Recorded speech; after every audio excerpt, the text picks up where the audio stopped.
श्रीमच्चक्रधरासिनी श्रुतिवचः पीयूषपूर्णप्रभा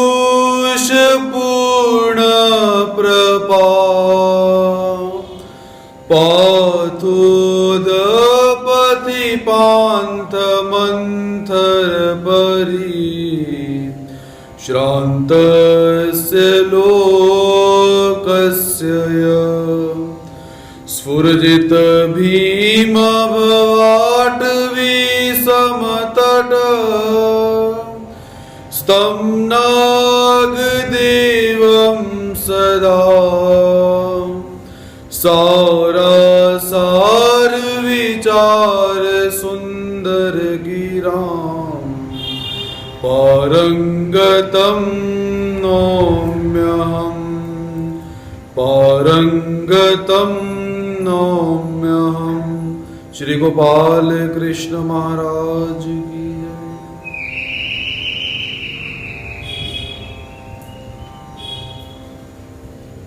पद्मावती चरणचारी सच्चिदानंद घन स्वरूप परमेश्वर अवतार अनंत सूर्यों के समान जिनकी दिव्यांग कांति है एवं जो अपने भक्तों पर अहेतुक ही अपनी कृपा का वर्षाव करते रहते हैं, ऐसे पीतांबरधारी भगवान श्री कृष्ण महाराज जी के चरणारविंदों में प्रणिपात करते हैं। तत्पश्चात संपूर्ण गुरुकुल के प्रति नतमस्तक होकर आज के विषय में प्रवेश प्राप्त करते हैं। संपूर्ण धर्म एवं धर्म ग्रंथों को अपने ज्ञान के प्रकाश से प्रकाशित करने वाली श्रीमद् भगवत गीता शास्त्र का ग्रंथ का हम सब यहाँ पर अध्ययन कर रहे हैं।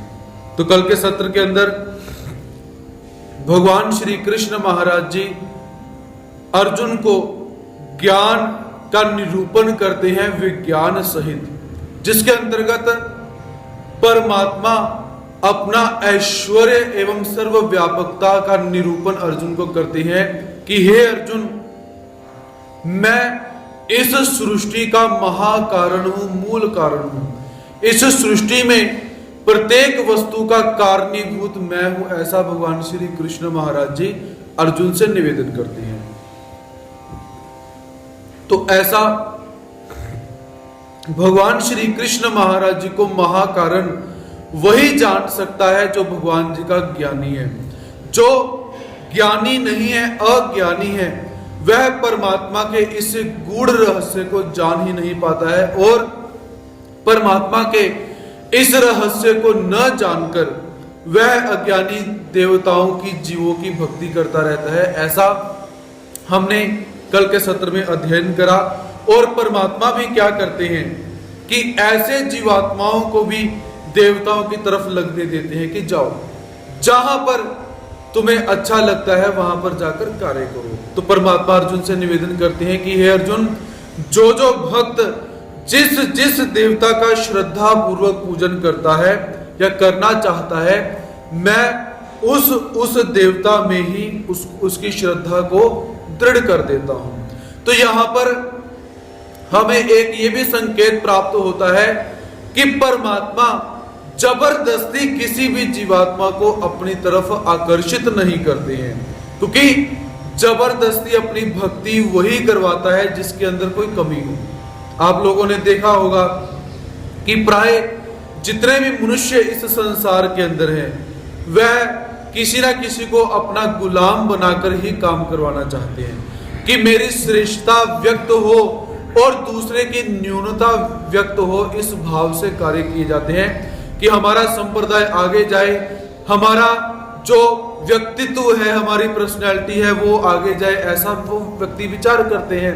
लेकिन परमात्मा के अंदर कोई भी कमी नहीं है, इसलिए परमात्मा जबरदस्ती किसी को भी अपना पूजन करने के लिए, आचरण करने के लिए परमात्मा नहीं बताते, क्योंकि परमात्मा कैसे हैं? सर्वगुण संपन्न। परमात्मा में किसी भी प्रकार की कोई कमी नहीं है, इसलिए परमात्मा कभी किसी जीवात्मा को जबरदस्ती अपना पूजन करवाने के लिए आग्रह नहीं करते हैं। ऐसी एक परमात्मा की विशेषता का वर्णन हमें यहाँ पर प्राप्त होता है। और जीवात्मा जो सज्ञान होगा वो परमात्मा के ऐश्वर्य को देखकर, भगवान श्री कृष्ण महाराज जी के ऐश्वर्य को देखकर परमात्मा का भजन पूजन करेगा। और जो मूढ़ होंगे, अज्ञानी होंगे, वह परमात्मा के ऐश्वर्य को न जानकर सांसारिक वस्तुओं को प्राप्त करने के लिए देवताओं का भजन पूजन करेंगे। ऐसा भगवान श्री कृष्ण महाराज जी हमें निवेदन करते हैं। सतया श्रद्धया युक्तः तस्य राधनमीहते लभते च ततः कामान् मय्येव विहितान् हितान्। स तया श्रद्धया युक्तस्तस्य राधनमीहते लभते च ततः कामन्येव ही विहितान् हितान्। तो भगवान श्री कृष्ण महाराज जी अर्जुन से निवेदन करते हैं कि हे अर्जुन, तया उस मेरे द्वारा दृढ़ की हुई श्रद्धा से, जिस जीवात्मा ने देवता का भजन पूजन किया हुआ है, उसकी जो श्रद्धा मैंने दृढ़ की हुई है, युक्त होकर सह वह मनुष्य, तस्य अर्थात उस देवता की आराधनम सकाम भाव से उसकी उपासना करता है, ईहते अर्थात करता है, च तथा उसकी कामान वह कामना लभते पूरी हो जाती है। जब परमात्मा ने देवता भक्त की श्रद्धा को देवता के अंदर लगा दिया तो देवता भी प्रसन्न होकर क्या करती है, उसकी श्रद्धा को स्वीकार करके जो उसने साकाम क्रिया करी हुई है, उस साकाम क्रिया के फलीभूत उसे फल दे देती है। ऐसा भगवान जी बोलते हैं। ही परंतु तान वह कामना पूर्ति मया एवं विहितान, मेरे द्वारा ही विहित की गई है, ऐसा जानना चाहिए।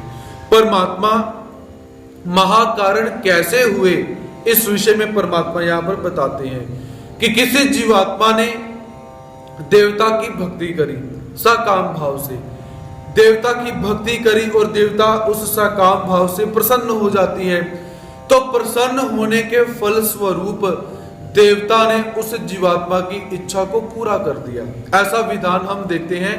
तो भगवान श्री कृष्ण महाराज जी निवेदन करते हैं कि हे अर्जुन, उस देवता ने यदि उस जीवात्मा की साकाम इच्छा को पूरा किया तो भी वो इच्छा मेरे द्वारा ही पूरी की गई है, इस विषय को तू जान, क्योंकि मैं इस सृष्टि का महाकारण हूं। जो भी काम होता है, जो भी कार्य होता है, वो मेरी इच्छा के बगैर नहीं हो सकता। मेरी मर्जी से ही प्रत्येक कार्य इस सृष्टि में चलता है, ऐसा परमात्मा यहां पर निवेदन करते हैं। और इसी बात को भगवान श्री चक्रधर स्वामी जी भी बताते हैं कि जीव आर्जक देवता फलदाती चैतन्य व्यापाराते परमेश्वरु उद्धरिता। इस संसार में जो भी व्यक्ति आता है, प्रत्येक व्यक्ति का कोई कार्य रहता है। सर्वप्रथम जीवात्मा का कार्य क्या रहता है? संत असंत कर्मों को करना, पुण्य कर्म और पाप कर्मों को करना, यह जीवात्मा का कार्य है। तत्पश्चात देवता फलदाती, उन पुण्य और पापों का जो फल होता है, वो फल देने का जो कार्य होता है, वो देवताओं का रहता है। देवताएं कर्मों के अनुसार ही फल को प्रदान कर सकती हैं, जो कर्मों में नहीं है उसे प्रदान नहीं कर सकती हैं, ऐसा सिद्धांत। और परमात्मा का कार्य क्या रहता है? जीवात्मा को सभी देवताओं से ऊंचा करके, कर्मों मलों से मुक्त करके जीवात्मा को परमात्मा की अर्थात स्वयं की प्राप्ति देना, यह परमात्मा का कार्य रहता है। तो भगवान श्री कृष्ण महाराज जी यहां पर क्या बोलते हैं कि हे अर्जुन, जो अज्ञानी व्यक्ति मुझे छोड़कर, सर्वात्मा सर्वव्यापक परमात्मा को छोड़कर देवताओं की शरण में जाते हैं, तो देवताओं की शरण में जाने से क्या है? यदि कर्मों के अनुसार उन जीवात्माओं के थोड़े से प्रयत्न के अनुसार देवता ने कुछ दे भी दिया, तो वो मैंने ही उसे दिया हुआ है, क्योंकि मेरा ऑर्डर है पीछे से। कि कोई ऐसा कर्म करेगा तो उसे ऐसा फल देना, अच्छा कर्म करेगा तो अच्छा फल देना, बुरा कर्म करेगा तो बुरा फल देना। ये पीछे से मेरा ऑर्डर है। देवताएं अपनी स्वातंत्री से कुछ नहीं कर सकती, मेरे ऑर्डर से वो काम करती हैं। ऐसा भगवान श्री कृष्ण महाराज जी यहाँ पर निवेदन करते हैं कि सब वस्तुओं का महाकारण मैं हूं, महाकारणीभूत मैं हूं। इसलिए परमात्मा की श्रेष्ठता को जानना चाहिए और देवताओं की जो अश्रेष्ठता है, जो उसके कार्य कारण स्वरूप लक्षण है, उन स्वरूप लक्षणों को भी साथ में जानना चाहिए।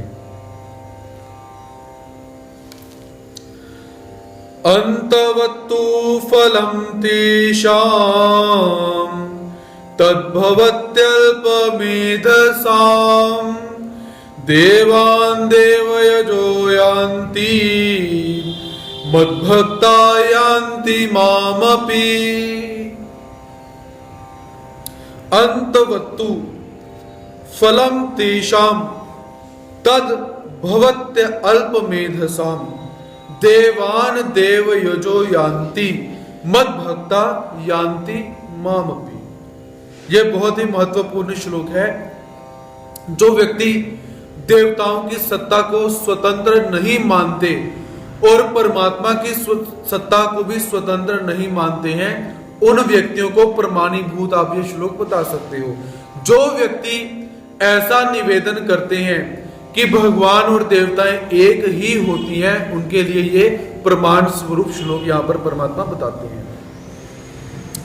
तो परंतु यदि परमात्मा ने निवेदन किया कि देवताएं भी साकाम जो कर्म है उसका फल दे सकती हैं, ईश्वर भी फल दे सकते हैं, तो दोनों के फल क्या एक जैसे ही हैं? नहीं, क्योंकि दोनों तत्व अलग अलग हैं और दोनों के फल भी अलग अलग हैं। जैसे यहां पर परमात्मा बोलते हैं तू अर्थात परंतु तेषाम उन अल्पमेधसाम तुच्छ बुद्धि वाले मनुष्यों की, अल्पमेधसाम अर्थात मेध सा कहा जाता है बुद्धि को, जिनकी बुद्धि कैसी है? बिल्कुल छोटी सी संकुचित बुद्धि वाले हैं। तत्फलम अंतवत भवति। जो देवताओं की आराधना करते हैं अल्प बुद्धि वाले, वो कैसे हैं? देवताओं के आराधना करने से फल को प्राप्त होते हैं। वो फल कैसा है? अंत वाला। जिस फल का नाश हो जाता है उस फल को प्राप्त करते हैं। तो ऐसा फल प्राप्त हुआ। देव यज देवान यान्ति। और जो व्यक्ति देवताओं का भजन पूजन करते हैं वह देवताओं को प्राप्त होते हैं। और मद भक्ता यान्ति मामपि। जो मेरे भक्त होंगे, मेरा भजन पूजन करेंगे, वो मुझे ही प्राप्त होंगे। ऐसा भगवान श्री कृष्ण महाराज जी यहां पर बताते हैं। तो देवता तत्व और ईश्वर तत्व, ये दोनों तत्व अलग अलग हैं। दोनों तत्वों के गुण धर्म अलग अलग हैं और दोनों तत्वों के जो फल प्राप्त होने वाले हैं वो अलग अलग है।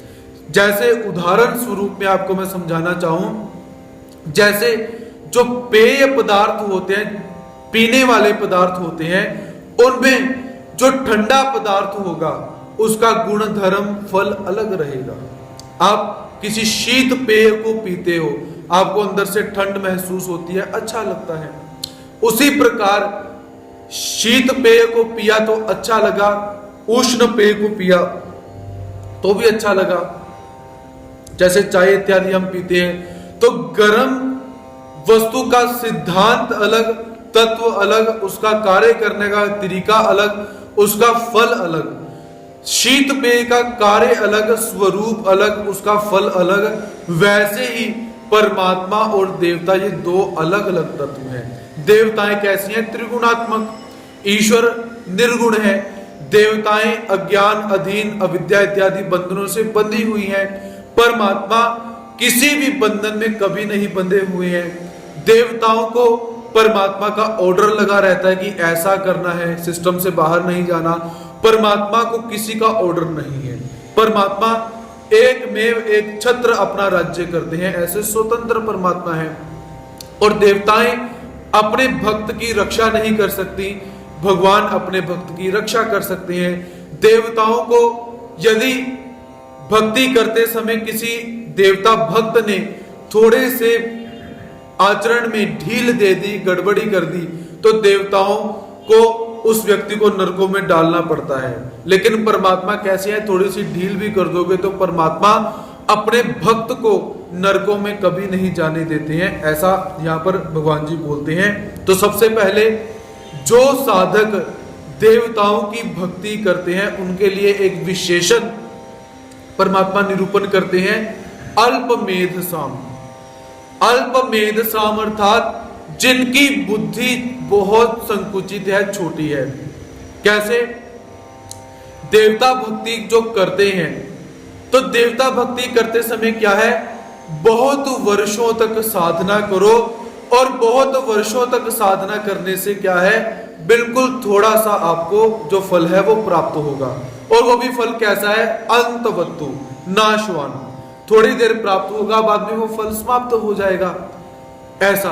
और परमात्मा की भक्ति कैसी है, थोड़ा सा आचरण करो और बहुत बड़े फल को प्राप्त करो, और वो फल कैसा है, नाशवान नहीं है, वो अनित्य फल प्राप्त होता है, ऐसा परमात्मा यहाँ पर निवेदन करते हैं। तो देवताओं के भक्तों को श्रीमद् भगवत गीता के अंदर भगवान जी अल्प बुद्धि वाले बोलते हैं, ऐसे। इसके साथ देवताओं के जो फल प्राप्त होते हैं उन्हें परमात्मा ने नाशवान कहा गया हुआ है। अब देवताओं के अंदर कर्म भूमि की देवता से लेकर यक्ष यक्षिणी देवता से लेकर माया तक की देवताओं का समावेश यहाँ पर आता है। तो ये सारी की सारी देवताएं कैसी हैं, जन्म मरण के चक्कर से छुड़ाने वाली नहीं है।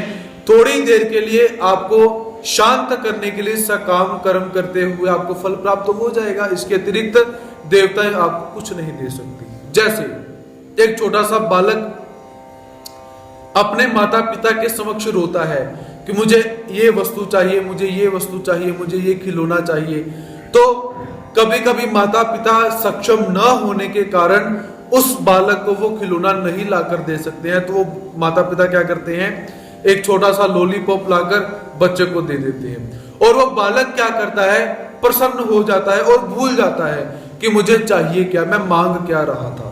तो ऐसे देवताएं तुच्छ एवं छोटे से भोग को जब हमें जीवात्मा को प्रदान कर देती हैं, तो हम परमात्मा को भी भूल जाते हैं और अपने लक्ष्य को भी भूल जाते हैं। तो ऐसे साधक कैसे हैं, नाशवान फल को प्राप्त करने वाले हैं और अल्प मेधसाम, अल्प बुद्धि वाले हैं।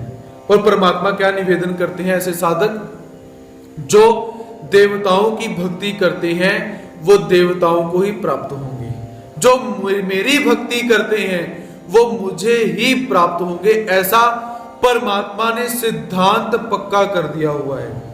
यहां पर कोई बोलेगा कि हम विष्णु जी की भक्ति करें और परमात्मा भगवान श्री कृष्ण महाराज जी को प्राप्त करें, कदापि नहीं हो सकता।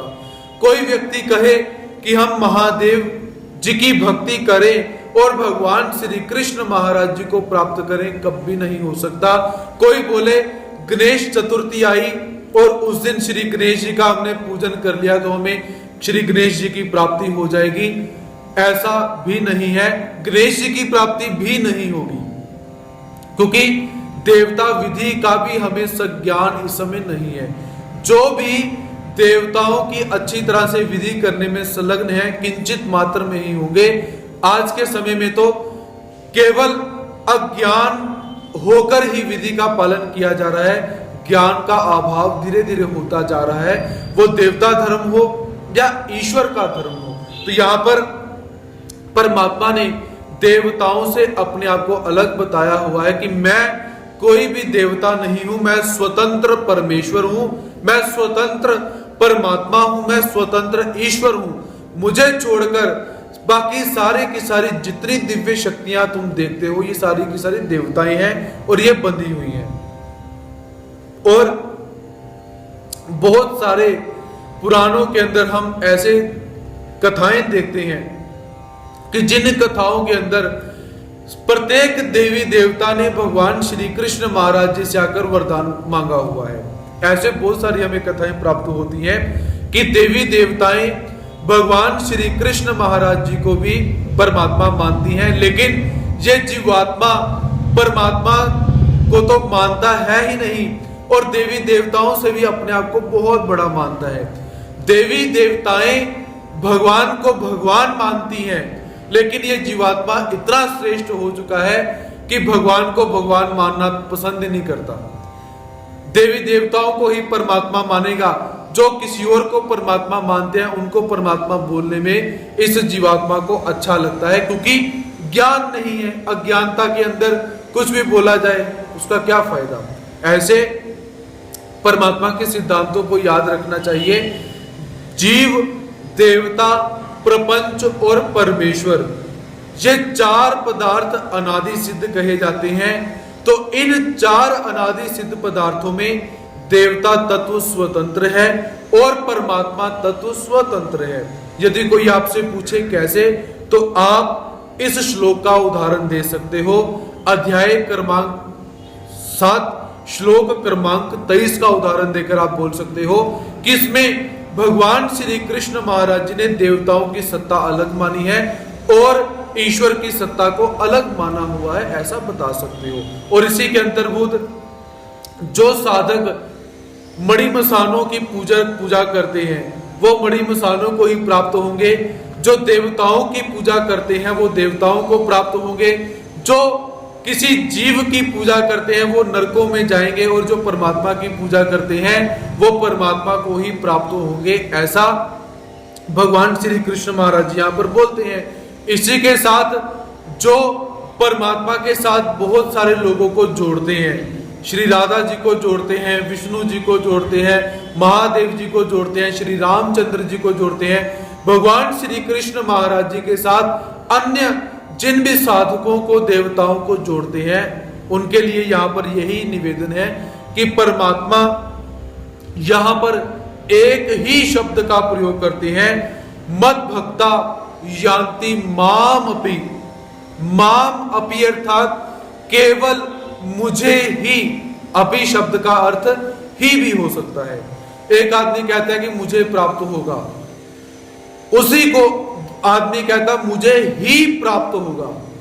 डेफिनेट, जिसे हम जोर देकर बोलते हैं ऐसा ही होना चाहिए। तो परमात्मा इस श्लोक में बोलते हैं माम अपि, मुझे ही प्राप्त होगा। जो मेरा भक्त होगा मेरा पूजन करेगा, ना कि मेरे को राधा के समान मानकर आप पूजन करेगा, मुझे महादेव समझकर पूजन करेगा, मुझे ब्रह्मदेव समझ के पूजन करेगा, मुझे गणपति समझ के पूजन करेगा, मुझे कोई दिव्य शक्ति समझ के पूजन करेगा, ऐसा नहीं। जो मुझे ईश्वर समझ के मेरा भक्त मेरा पूजन करता है वो मुझे ही प्राप्त होता है। जो किसी और का पूजन करेगा वो उसी को ही प्राप्त होगा, ऐसा भगवान श्री कृष्ण महाराज जी यहाँ पर देवताओं का और अपना भेद यहाँ पर बताते हैं। अव्यक्तम व्यक्तिमापन्नम मन्यन्ते माम बुद्धया परम भावम जानन्तो ममाव्ययमनुत्तमम्। अव्यक्तम व्यक्तिमापन्नम मन्यन्ते माम बुद्धयः परम भावमजानन्तो ममाव्ययम् अनुत्तमम्। और भगवान श्री कृष्ण महाराज जी निवेदन करते हैं अबुद्धय, बुद्धिहीन मनुष्य जिसकी बुद्धि है ही नहीं, मम परम अव्ययम अनुत्तमम, मम मेरे, परम परम, अव्ययम अविनाशी और अनुत्तमम सर्वश्रेष्ठ भावम भाव को अजानतः न जानते हुए। अव्यक्तम अव्यक्त मन बुद्धि इंद्रियों पर, माम मुझ सच्चिदानंद घन स्वरूप परमात्मा को व्यक्ति मनुष्य की तरह शरीर अपन्नम मन्यते धारण करने वाले मानते हैं।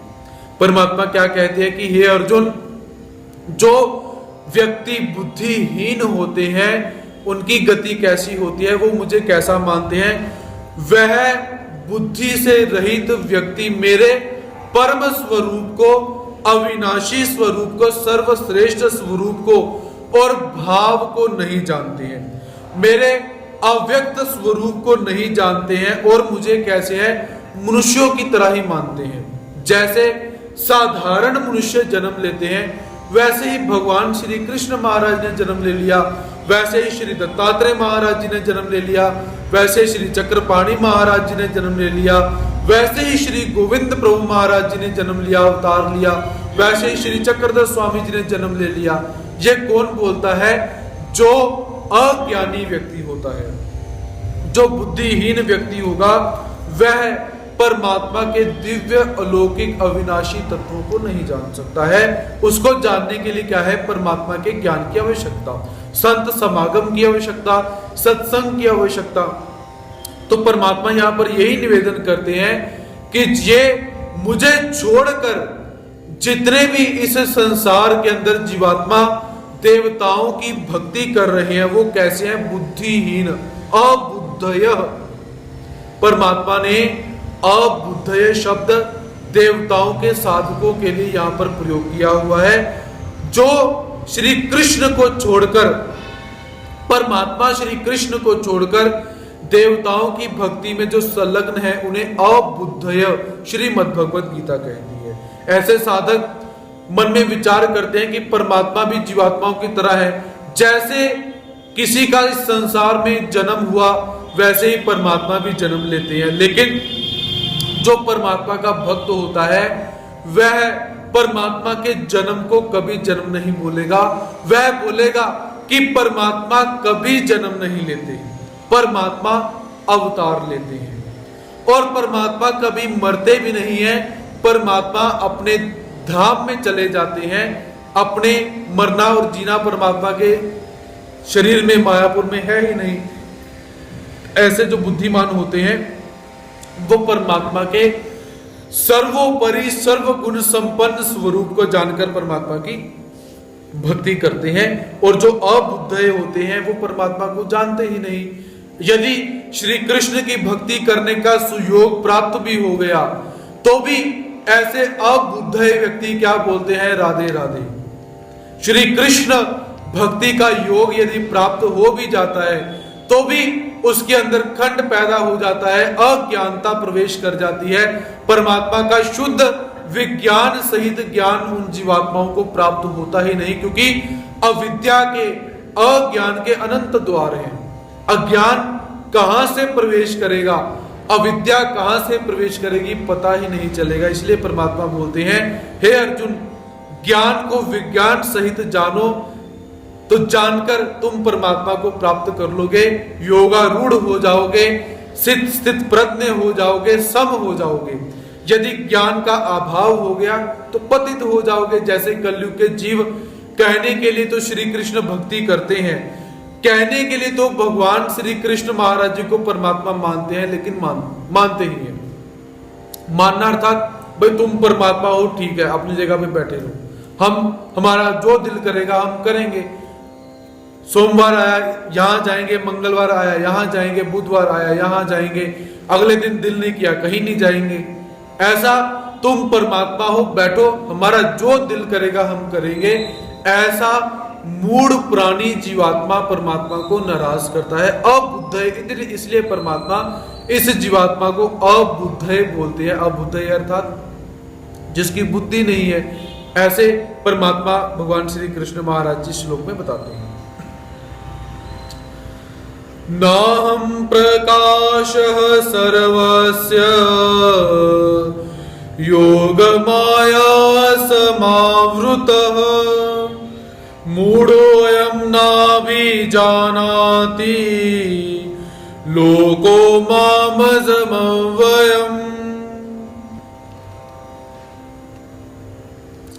नाहं प्रकाश सर्वस्य योग माया समावृतः मूढ़ोऽयं नाभिजानाति लोको मामजमव्ययम्।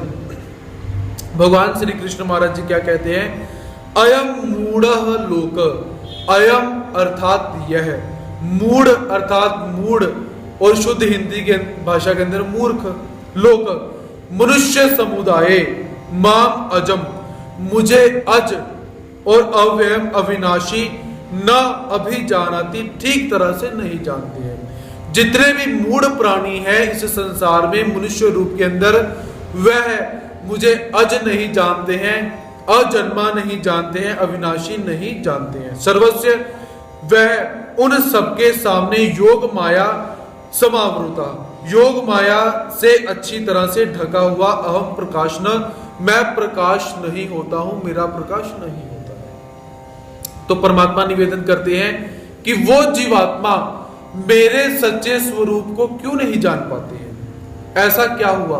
तो परमात्मा बोलते हैं कि इसका कारण यह है कि योग माया के द्वारा, मेरी इस माया के द्वारा उनकी बुद्धि के ऊपर एक पर्दा पड़ा हुआ है। उस पर्दे के कारण वो जीवात्मा, वो जीव लोग मुझे अच्छी तरह से नहीं जान पाते हैं, मुझे प्रकाश स्वरूप होने पर भी नहीं जान पाते हैं। क्योंकि माया का जो आवरण है, उस आवरण को हटाने के लिए ज्ञान की आवश्यकता है, और इस जीवात्मा ने ज्ञान का अधिकार जोड़ा नहीं, ज्ञान का अधिकार नहीं जोड़ा तो ज्ञान प्राप्त नहीं हुआ। तो ज्ञान प्राप्ति के अभाव के अंदर माया का, योग माया का जो पर्दा है वो पड़ा हुआ है, जिस कारण से परमात्मा स्वयं प्रकाश होने के बाद भी परमात्मा दिखाई नहीं देते। जैसे आप लोगों ने कभी देखा होगा, किसी एक लाइट को जब वो बल्ब गर्म हो जाता है, हम उस गर्म बल्ब को निकालने का प्रयास करते हैं, तो हम अक्सर क्या करते हैं, कपड़ा लेते हैं, उस कपड़े से उस बल्ब को पकड़ते हैं और फिर उतारते हैं। ऐसा सबने अपने जीवन में किया ही होगा। लेकिन उसके अंदर एक और बात हमने ध्यान दी कि जब उस कपड़े से हम बल्ब को पकड़ते हैं तो उसकी रोशनी समाप्त हो जाती है। वही बात परमात्मा यहां पर निवेदन करते हैं कि परमात्मा स्वयं प्रकाश है, परमात्मा का स्वरूप प्रकाश स्वरूप है, जिसके माध्यम से सभी वस्तुओं को देखा जा सकता है, सभी वस्तुओं का ज्ञान होता है। लेकिन जब हम जीवात्माएं एक ऐसे आवरण से परमात्मा को ही ढक दें, माया रूपी आवरण से परमात्मा को ही ढक दें, तो परमात्मा का प्रकाश हमारे लिए क्या करेगा? यदि ज्ञान को सुनने का हम प्रयास ही नहीं करेंगे, ज्ञान प्राप्ति के जो साधन हैं उसकी तरफ अग्रसर होंगे ही नहीं, तो ज्ञान कैसे प्राप्त होगा, परमात्मा के दर्शन कैसे प्राप्त होंगे? इसलिए परमात्मा यहां पर क्या निवेदन करते हैं कि मेरे सच्चे और सही स्वरूप को जानने के लिए ज्ञान को जानो, श्रीमद् भगवत गीता के शुद्ध ज्ञान को जानो। यदि परमात्मा को जानना चाहते हो तो परमात्मा को जानने के लिए क्या है? श्रीमद् भगवत गीता शास्त्र का शुद्ध ज्ञान अवश्य होना चाहिए, तभी जाकर परमात्मा को आप प्रकाश स्वरूप परमात्मा को जान सकते हो। नहीं तो अनंत जन्म हमारे बीते, वर्तमान में चल रहे हैं, भविष्य काल में चलते रहेंगे, और परमात्मा बार बार क्या बोलते रहेंगे? यह है जो मूढ़ मनुष्य बुद्धि से युक्त है। परमात्मा हमें मूर्ख बोलते रहेंगे, अपना निवेदन करते रहेंगे, हम परमात्मा की बात को नहीं सुनते रहेंगे। तो ऐसे ही सृष्टि का जो क्रम है वह चलता ही रहेगा। ऐसा परमात्मा अपना ऐश्वर्य यहां पर प्रस्तुत करते हैं कि मैं परमात्मा हूं, मेरे जन्म को जानो, मैं जन्म लेने के बाद भी अजन्मा हूं, मैं मरने के बाद भी अविनाशी हूं। इस प्रकार के तत्व को जानना चाहिए। जो अज्ञानी होता है वह इस प्रकार के तत्व को नहीं जानता है, ऐसा भगवान श्री कृष्ण महाराज जी बोलते हैं।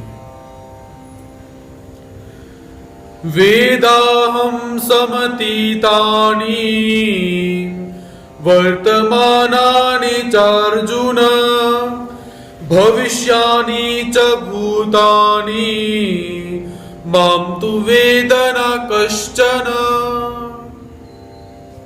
वेदाहं समतीतानि वर्तमानानि चार्जुनः भविष्यानि च भूतानि मां तु वेद न कश्चन।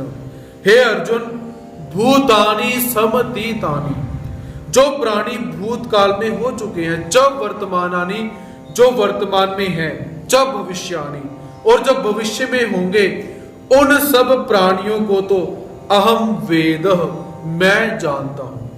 तू माम कश्चन न वेद, परंतु मुझे भक्त के सिवाय कोई नहीं जान सकता है।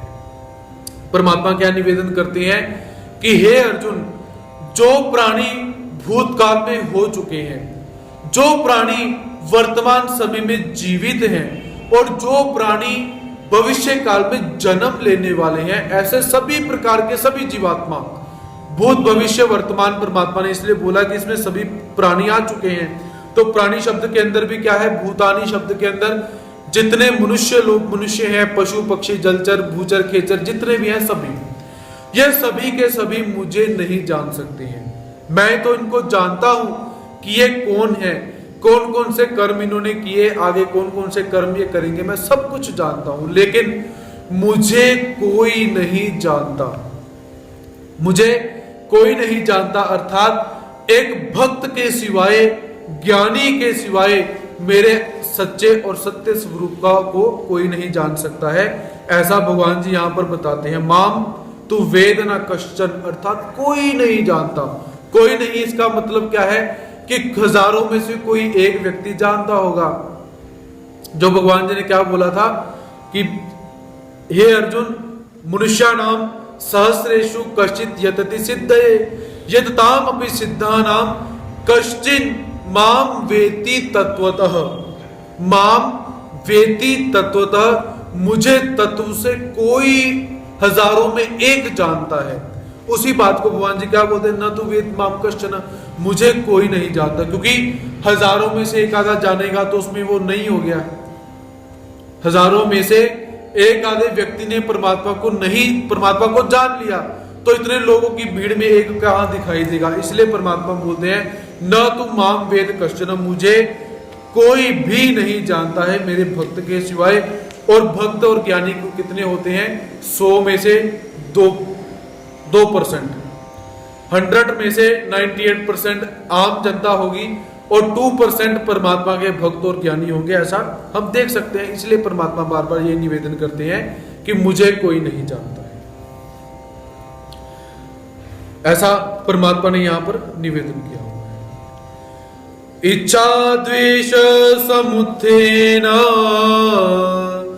द्वंद्व मोहेन भारत सर्वभूतानि सम्मोहम् सर्गे यान्ति परन्तप। इच्छा द्वेष समुत्थेन द्वंद्व मोहेन भारत सर्वभूतानि सम्मोहम् सर्गे यान्ति परन्तप। भगवान श्री कृष्ण महाराज अर्जुन से निवेदन करते हैं, हे भारत, हे भरत कुल में पैदा हुए भरत वंशों में श्रेष्ठ अर्जुन, परंतप, हे शत्रुओं को ताप देने वाले अर्जुन, इच्छा द्वेष समुत्थेन, इच्छा अर्थात राग और कारण की, द्वेष से उत्पन्न होने वाले, द्वंद्व मोहेन, इच्छा और राग और द्वेष से उत्पन्न होने वाले जो द्वंद्व मोह इत्यादि है, सर्वभूतानि संपूर्ण प्राणी सर्गे संसार में क्या है, अनादि काल से सम्मोहम यान्ति, मूढ़ता को अर्थात जन्म मरण को प्राप्त हो रही है। तो परमात्मा इस श्लोक के अंदर क्या है, बार बार जीवात्मा जन्म क्यों लेता है, बार बार जीवात्मा मरता क्यों है, इस विषय में बताते हैं। हे अर्जुन, सबसे बड़ा बार बार जन्म लेने का, बार बार मरने का कारण क्या है, इच्छा और द्वेष। ये दो वस्तुएं कैसी हैं, जब इच्छा और द्वेष रहते हैं, ये तत्व रहते हैं और द्वंद्व रहते हैं, जीवात्मा इन द्वंद्वों में फंस जाता है। सुख दुख, मल मूत्र, शीत उष्ण, भय निद्रा, क्या क्या करना चाहिए और क्या न करूं, इस द्वंद्व में जब जीवात्मा रहता है तो संसार में अनादि काल से क्या है, इस भ्रम को पैदा हुआ, मूढ़ता को पैदा हुआ जीवात्मा जन्म मरण को प्राप्त होता है। तो यहां पर शंका आप ये करोगे कि जब पहले जीव का जन्म हुआ होगा तभी ये तत्व प्राप्त हुए होंगे क्या, तम काल में ही ये तत्व प्राप्त हो चुके हैं? तो इसको हम ऐसे समझ सकते हैं कि जीवात्मा के स्वरूप में 3 प्रकार के दोष अनादि सिद्ध पड़े हुए हैं। अविद्या जीवात्मा के साथ लगी हुई है अनादि काल से, उसके साथ 3 और दोष हैं जो जीवात्मा के साथ लगे हुए हैं। वो कौन से हैं? अधमति, अधगति, अधरति। अधमति अर्थात हीन विचार करना। जीवात्मा जब भी सोचेगा हीन ही सोचेगा। अधमति, मति अर्थात बुद्धि, अधगति, गति अर्थात चलना। जीवात्मा जब भी कोई कार्य करेगा हीन कार्य ही करेगा, नीच जाति का कार्य ही करेगा। अधरति, अधरति अर्थात रमण रूपता। जीवात्मा उन वस्तुओं का ही आनंद लेगा जो हीन वस्तुएं होंगी। ऐसा दोष जीवात्मा के स्वरूप में है। तो मूल सृष्टि के अंदर जब परमात्मा ने सभी जीवात्माओं को असेंबली में खड़ा कर दिया है, स्कूल में असेंबली लगती है बच्चों को प्रेयर करवाने के लिए, तो वैसे ही परमात्मा ने मूल सृष्टि के अंदर सभी जीवात्माओं को असेंबली में खड़ा कर दिया। और यही विज्ञान सहित ज्ञान परमात्मा ने हम सबको दिया हुआ है बिना किसी अधिकार के। हम कहते हैं कि अधिकार जोड़ो फिर परमात्मा ज्ञान देंगे, लेकिन परमात्मा ने अपनी कृपा के वशीभूत होकर, करुणा के वशीभूत होकर, दया के वशीभूत होकर मूल सृष्टि में हमें ज्ञान दिया हुआ है। सबको असेंबली में खड़ा किया और बताया कि हे जीवात्माओं, मैं परमात्मा हूं, ये देवताएं हैं, तुम जीव हो, ये कारणीभूत का ये सारा प्रपंच है। ऐसा शुद्ध ज्ञान परमात्मा ने हम सबको दिया। लेकिन जीवात्मा ने क्या करा? इन्हीं द्वंद्वों के कारण, राग द्वेष इत्यादि के कारण विचार किया। अधमति, अधगति, अधरति के कारण, अविद्या के कारण विचार किया। देवताएं तो परमात्मा के जैसे ही दिखाई देती हैं और परमात्मा देवताओं के जैसे दिखाई देते हैं, तो देवताएं परमात्मा क्यों नहीं है और परमात्मा देवता क्यों नहीं है? ऐसा जब द्वंद्व किया, प्रश्न पैदा किया, तो कर्मों के बंधन लगने शुरू हो गए और तब से लेकर अब तक हम जीवात्माओं का पतन हो रहा है, क्योंकि हम अपने आप को बहुत बुद्धिमानी मानते हैं। सबसे बड़ी विडंबना हम सब जीवात्माओं की क्या है? ये अब से नहीं तब से है। हम अपने आप को बुद्धिमानी मानते हैं। अब की बात नहीं है, ये तब की बात है, जब से हमारा जन्म हुआ, जब से कभी हम सृष्टि में आए होंगे। तो परमात्मा बिना कारण से बताते हैं, भाई राग द्वेष मत किया करो, झगड़ा मत किया करो, द्वंद्व मोह मत किया करो। हमने कहा जी नहीं जी, हम तो करेंगे ही। आप जितना मर्जी समझाओ, बिना अधिकार के ज्ञान भी दे दो, प्रेम भी दे दो, हम नहीं मानते। ये जीवात्मा की एक स्थिति है, विडंबना है। तो ऐसी स्थिति उत्पन्न हुई, देवता परमात्मा क्यों नहीं है, परमात्मा देवता क्यों नहीं है? देवताओं में भी शक्तियां हैं, परमात्मा में भी शक्तियां हैं। तो ऐसा जब विकल्प किया तो हो गया काम। विकल्प होने से पहला आगंतुक कर्म लगा, फिर अनारब्ध कर्म लगा, फिर प्रारब्ध कर्म लगा। 3 मूल सृष्टियां गई और चौथी प्रवाहिक सृष्टि चल रही है, ऐसा हम देख सकते हैं। इसीलिए परमात्मा यहां पर निवेदन करते हैं, यदि जन्म और मरण के चक्कर से छूटना है तो श्री कृष्ण भक्ति करो। जन्म मरण से छूटने के लिए केवल श्री कृष्ण का आश्रय धारण करो, श्री कृष्ण की अनन्य गति में जाओ। इसके अतिरिक्त दूसरा कोई उपाय नहीं है। और इच्छा और द्वेषों का परित्याग करके, द्वंद्वों का परित्याग करके, मूढ़ता का परित्याग करके केवल परमात्मा की शरण में जाने से क्या है, आने जाने का ये जो यातायात का नियम है, ये सारा का सारा नियम समाप्त हो जाएगा। ऐसा भगवान श्री कृष्ण महाराज यहाँ पर बताते हैं। येषां त्वन्तगतं पापं जनानां पुण्यकर्मणां ते द्वन्द्वमोह निर्मुक्ता भजन्ते मां दृढव्रताः। येषां त्वन्तगतं पापं जनानां पुण्यकर्मणां ते द्वन्द्वमोह निर्मुक्ताः भजन्ते माम दृढव्रताः। हे अर्जुन, तू परंतु येषां पुण्य कर्मणाम, जिन पुण्य कर्म करने वाले साधकों का, जनानाम मनुष्यों के, पापम पाप अंतःगतम नष्ट हो चुके हुए हैं। जो पुण्य कर्म करने वाले साधक हैं, ऐसे मनुष्यों के जिनके पाप नष्ट हो गए हैं, ते वे द्वंद्व मोह निर्मुक्त्वा, वे सारे के सारे कैसे हैं? द्वंद्व और मोह से रहित हुए मनुष्य दृढ़ व्रत होकर माम भजनते, मेरा भजन करते हैं। अर्थात सबसे पहले जिनके पुण्य कर्म उदित हो चुके हैं, पाप कर्म नष्ट हो चुके हैं, और जो साधक द्वंद्व और मोह इत्यादि से निवृत्त हो चुके हुए हैं, ऐसे दृढ़ व्रतधारी जो साधक होते हैं वह मेरा भजन करते हैं। ऐसा परमात्मा यहां पर बोलते हैं कि जैसे सबसे पहले परमात्मा यहां पर निवेदन करते हैं पुण्य कर्म नाम, पुण्य कर्म जिनके जागृत हो चुके हैं। तो हम कैसे जाने हमारे पुण्य कर्म जागृत हुए?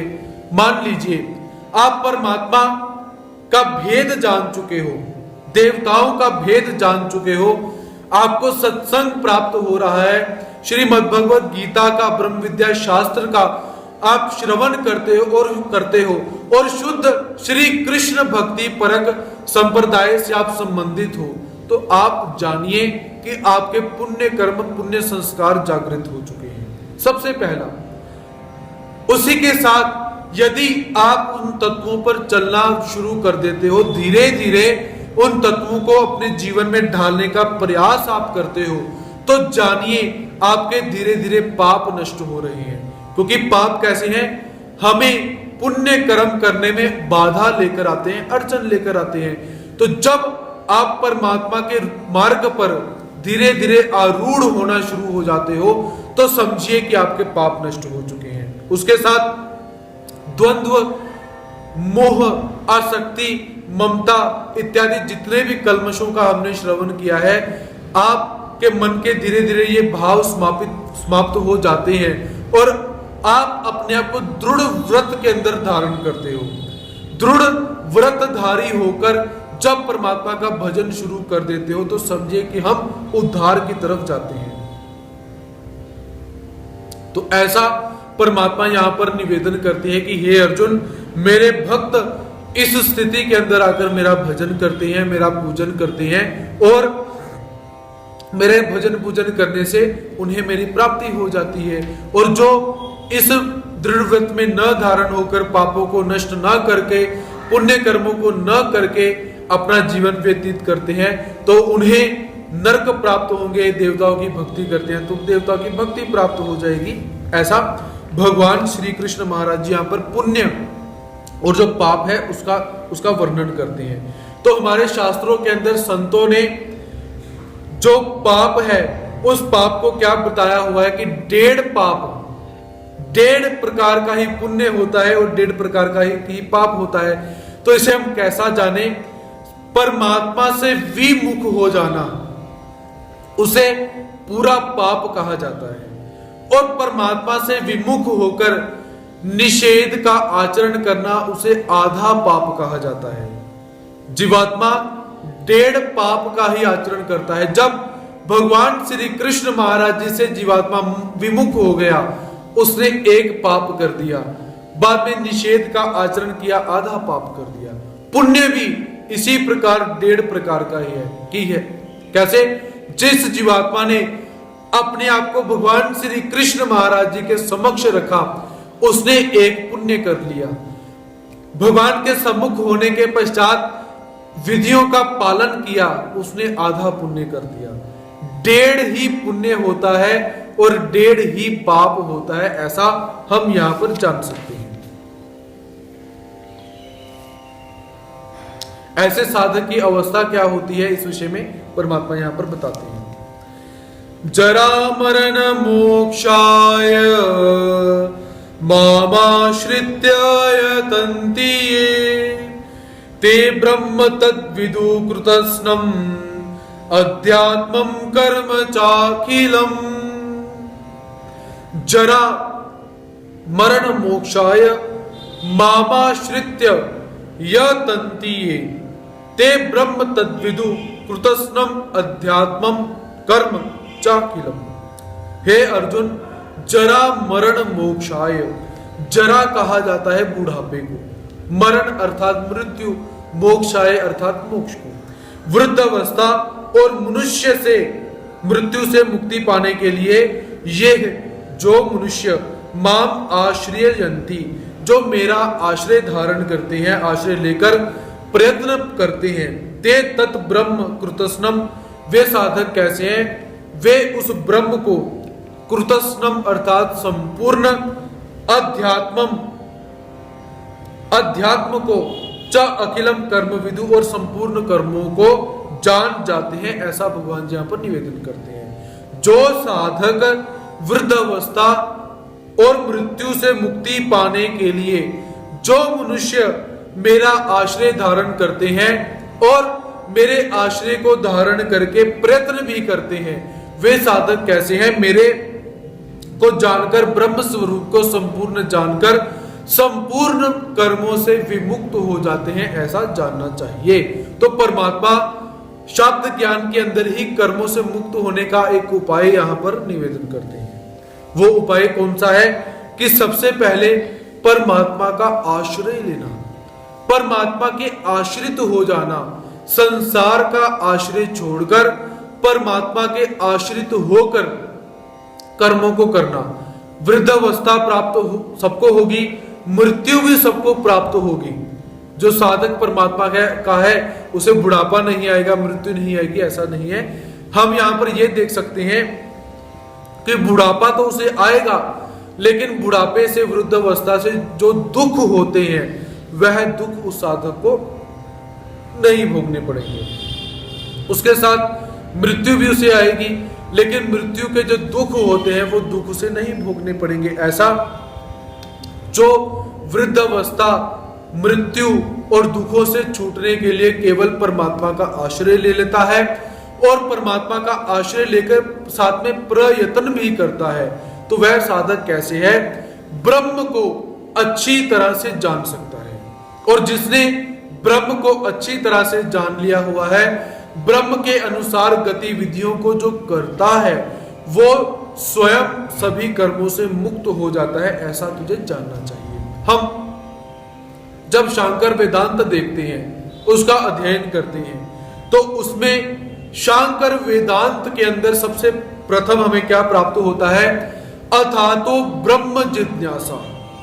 अब हम ब्रह्म की जिज्ञासा करते हैं, अर्थात ब्रह्म को जानने का प्रयास करते हैं, जानने की इच्छा करते हैं। उसी ब्रह्म को जानने के लिए परमात्मा भगवान श्री कृष्ण महाराज जी श्रीमद् भगवद गीता में बार बार निवेदन करते हैं, वो ब्रह्म कैसा है, वो ईश्वर कैसा है। शांकर वेदांत के अंदर अभी जिज्ञासा की जा रही है और श्रीमद् भगवद गीता के अंदर उसका वर्णन परमात्मा ने पहले ही कर दिया हुआ है। इसलिए श्रीमद् भगवद गीता ग्रंथ प्रत्येक ग्रंथ से बहुत अर्थों में उत्तम है, श्रेष्ठ है और महिमावान है, महिमावती ऐसी श्री गीता है, इसको हम जान सकते हैं।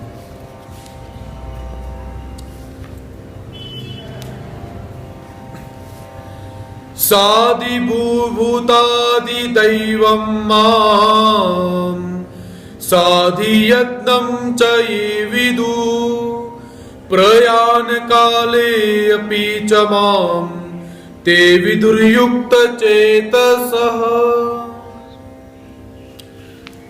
साधि भूतादि दैवं मां साधि यज्ञं च ये विदु प्रयाण काले अपि च मां ते विदुर्युक्त चेतसः। उपसंहारात्मक श्लोक है ये 7वें अध्याय का। तो परमात्मा निवेदन करते हैं कि हे अर्जुन, ये अर्थात जो मनुष्य साधिभूतादि दैवम, अधिभूत तथा अधिदैव सहित और साधि यज्ञम, अधियज्ञ के सहित माम विदु मुझे जानता है। जो साधक अधिभूत सहित, अधिदैव सहित, अधियज्ञ सहित मुझे जानता है, वे युक्त चेतस मुझ में लगे हुए चित्त वाले मनुष्य प्रयाण काले, अंतिम समय में भी माम च विदु, मुझे ही जानते हैं और मुझे ही प्राप्त करते हैं। तो परमात्मा ज्ञान का साध्य और साधन क्या बताते हैं? साध्य अर्थात ज्ञान को जानना, साधन ज्ञान को जानने के पश्चात और अधिक ज्ञान को जानेगा और अधिक ज्ञान को जानने के पश्चात परमात्मा को प्राप्त कर लेगा। ज्ञान साधन है, ईश्वर का आनंद, ईश्वर को प्राप्त करना साध्य कहा जाता है। तो यहां पर परमात्मा ने साधि भूत, साधि दैव और साधि यज्ञ का शब्द का प्रयोग किया हुआ है। तो इन शब्दों का विश्लेषण 8वें अध्याय के अंदर हमें प्राप्त होता है। कुछ संक्षेप यहां पर वर्णन करते हैं। तो अधिभूत नाम है भौतिक जो स्थूल सृष्टि होती है जिसको हम देखते हैं, उसे अधिभूत कहा गया हुआ है। अधिदैविक के अंदर हम जो देवता संबंधी है उनको ले सकते हैं। अधियज्ञ इनके अंदर क्रियाओं इत्यादि को ले सकते हैं। तो यहां पर परमात्मा ने इनका वर्णन किया हुआ है कि जो वस्तु जैसी है उस वस्तु को वैसे ही जानना ज्ञान होता है, शुद्ध ज्ञान होता है। और जब शुद्ध ज्ञान हो जाए तो शुद्ध परमात्मा की प्राप्ति हो जाती है।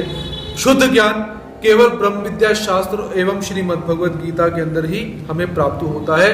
तो इसीलिए परमात्मा निवेदन करते हैं कि जो जीवात्मा साधि भूत, साधि दैव, साधि यज्ञ समेत उत्पत्तिशील, प्रलयशील एवं स्थूल भूत सृष्टि को अच्छी तरह से जान लेता है, जीव देवता प्रपंच परमेश्वर के कार्य कारण स्वरूप लक्षण को अच्छी तरह से जान लेता है। वो कैसे है?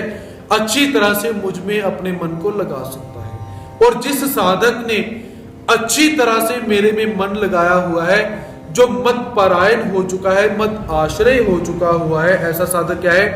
अंतिम समय में भी मुझे स्मरण करता है। और जो साधक अंतिम स्मरण समय में मेरा स्मरण करेगा वो मुझे ही प्राप्त होगा, ऐसा भगवान जी ने बोला हुआ है आगे श्लोकों के अंदर। अंत काले च मामेव स्मरण मुक्त्वा कलेवरम यह प्रयाति समद्भावम याति नास्त्यत्र संशय।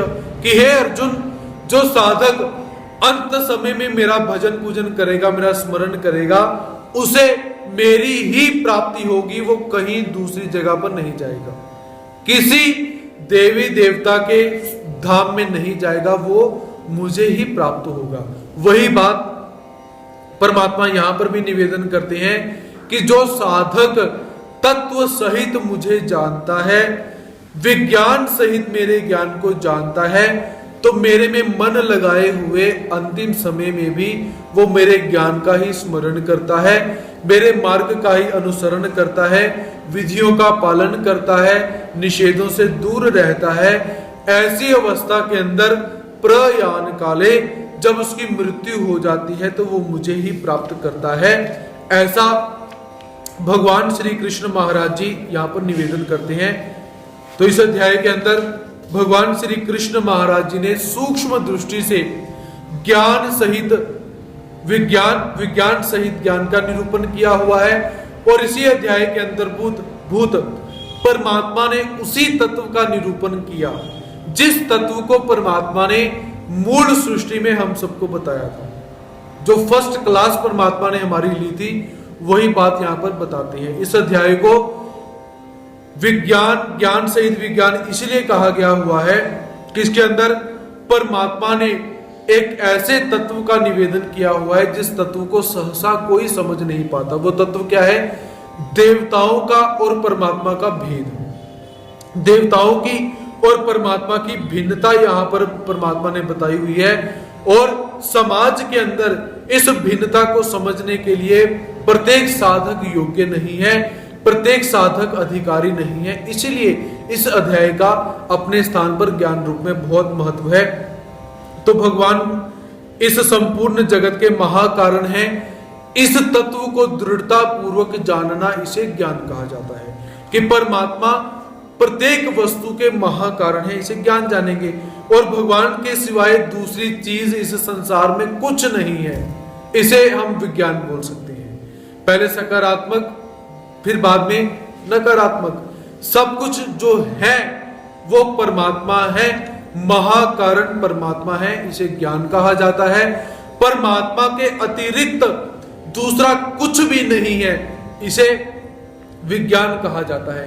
विज्ञान को समझाने के लिए आपको मैं एक और उदाहरण यहां पर प्रस्तुत करना चाहूंगा कि जब महाभारत का युद्ध समाप्त हो जाता है तो महाभारत का युद्ध समाप्त होने के पश्चात जो युधिष्ठिर हैं, अर्जुन, नकुल, सहदेव, भीम इत्यादि, इन सबको अभिमान हुआ कि देखो युद्ध मैंने जीता। युधिष्ठिर कहता मैं ना होता तो युद्ध न जीता जाता। अर्जुन कहता मैं यदि युद्ध में ना होता तो युद्ध हम बिल्कुल जीत ना पाते।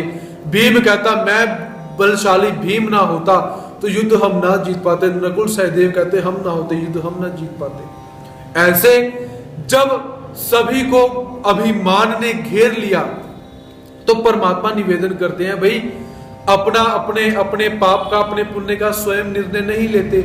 चलो जो बर्बरीक है उस बर्बरीक के पास चलते हैं जिसका सिर काटा हुआ है, जिसने ये सारा का सारा युद्ध देखा हुआ है।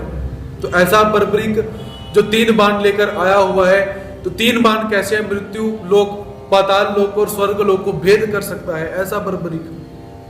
तो उस बर्बरीक के पास सभी गए तो जाकर पूछा भाई बताओ इस युद्ध को जीतने में सबसे बड़ी महिमा किसकी है, कौन युद्ध को जीत रहा था, किसने कितना पराक्रम किया। तो वो बर्बरीक क्या कहता है भाई इस युद्ध के अंदर मैंने सिर्फ एक ही बात देखी है, एक ही शस्त्र मैंने देखा है कि सुदर्शन चक्र सभी योद्धाओं का सभी पापियों का नाश कर रहा है। मैं तो सिर्फ यही देख रहा था। इसे क्या बोलते हैं विज्ञान, ज्ञान। परमात्मा प्रत्येक कार्य की उत्पत्ति एवं विनाश के लिए महाकारणभूत है। जो कुछ है वो परमात्मा है, परमात्मा के सिवाय कुछ है ही नहीं। इसे जानना विज्ञान कहा जाता है। ऐसा विज्ञान सहित ज्ञान का इस अध्याय के अंदर परमात्मा निवेदन करते हैं, जिसके अंदर प्रकृति का वर्णन भी हमें प्राप्त होता है। परमात्मा और जीवात्मा और देवताओं का भेद भी हमें प्राप्त होता है। ऐसा ये 7वां अध्याय। इस अध्याय के अंदर 30 श्लोक हैं और एक उवाच हमें प्राप्त होता है, श्री भगवान उवाच। केवल भगवान श्री कृष्ण महाराज जी का ही निरूपण हमें इसमें प्राप्त होता है। अनुष्टुप छंद के अंतर्गत पथ्या वक्त्र छंद के लक्षणों से युक्त ये अध्याय यहां पर समाप्त होता है। इति श्रीमद्भगवद गीता सुपनिषस्तु ब्रह्म विद्यायाम योग शास्त्रे श्री कृष्ण अर्जुन संवादे ज्ञान विज्ञान योगो नाम 7वां अध्याय।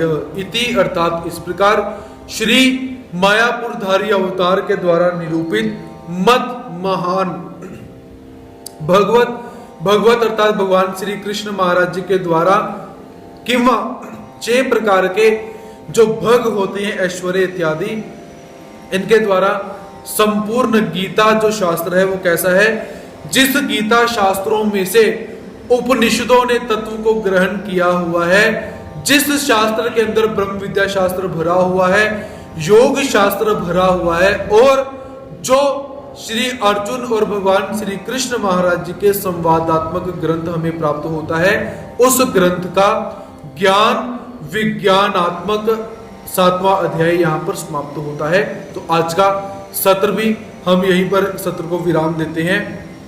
कल पुनः परमात्मा के दिव्य तत्वों को लेकर, परमात्मा की दिव्य वाणी को लेकर आप सबके समक्ष उपस्थित होने का प्रयास रहेगा। तब तक के लिए सभी श्रोत्र वृंदों को प्रणिपात सादर करता हूं, स्वीकार करेंगे। जय श्री कृष्ण। दंडवत।